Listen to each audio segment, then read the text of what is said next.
Hi there, Adam Bazalgette here, founder of Scratch Golf Academy. Today we're going to look at hitting your irons higher, how to get a good trajectory out there. A couple of things I think will surprise you. We'll look at the principles of how you should be trying to get height on the iron, what you should be avoiding as well. Also give you a really good drill. I think it'll help you get the feel, and towards the end of the video or at the end, show you on video some references so that when you film yourself, you can see if you're falling into the right categories through impact.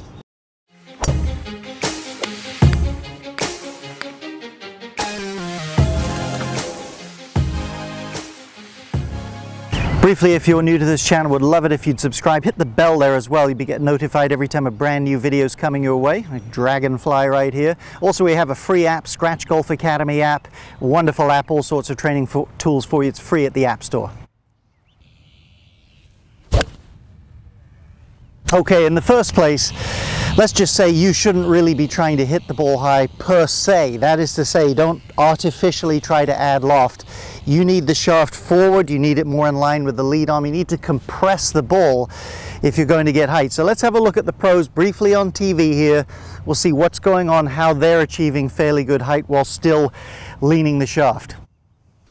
Dustin Johnson, Premier Ball Striker here. Let's have a look at a major factor in getting height on your irons. And we're not, as we just said, we're not trying to scoop it up in the air, but we want ball speed. If you get ball speed with a decent impact, your ball will apex at a nice height. So what he's doing here, certainly clubhead speed's a big part of this. We're not dealing with that right now.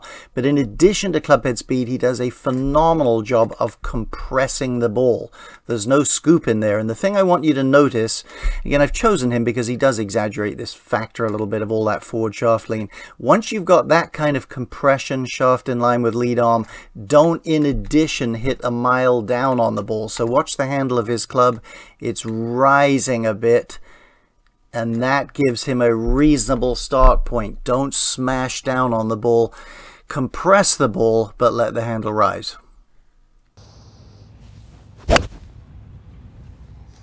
Okay, compression is the key then. They don't so much start the ball high as they apex it reasonably high at least. And to do that, you need ball speed. You can start it at a moderate trajectory. It'll get up there if you have ball speed. So you need clubhead speed, you need compression of the ball. Those two things result in ball speed. That's what your goal should be. That's how you should be trying to get height. Let's have a quick look from here at a couple of other ways people often lose height on iron shots. Then we'll circle back to our drill. Okay, number one on my list, other than lack of compression and ball speed, steepness of swing. I tell you, you start getting the club from over here, hitting down on it too much, you'll drive the ball too low. That's frequently accompanied by the upper body getting too active and too in front of the ball. Not going to camp out on that here, but the other things less common certainly are rolling the face too much through impact. That rolls loft on it. Of course, you'd know you're doing that because you'd be hitting big hooks. Okay, momentarily here, our final segment, I'm going to show you some references for when you film yourself, what you should be looking for in your swing relative to these characteristics. But let's have a quick look at our drill. I've got two balls teed up. I've got a 7 on there, teed up a lot higher than I would ever tee up a shot on a par 3.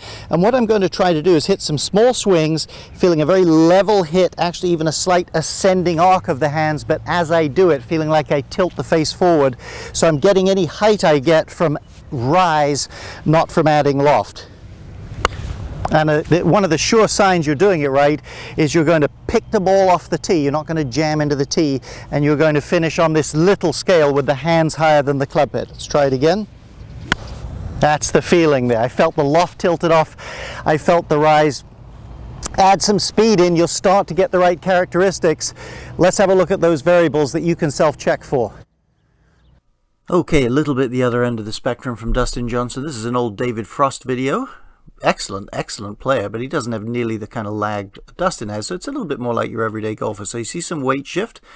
That's David Leadbetter kneeling in the orange shirt over there from my old days working for him. So you see some weight shift. Here's some things I would want you to look for. As you come into the ball, if you draw a line roughly up from your lead ankle, you'll see near enough a straight line up there. In other words, your hip, your shoulder, your ankle are all fairly well lined up. If you're too far this way, you're adding loft the wrong way. Next thing you'll see some degree of forward lean. Again, he doesn't have nearly as much as Dustin.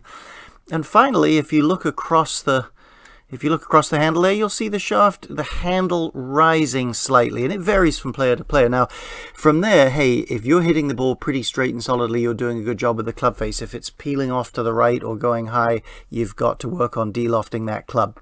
Got a free 3-part video solid strike formula below this video. Check that out. It's free to you. Thanks for watching the video.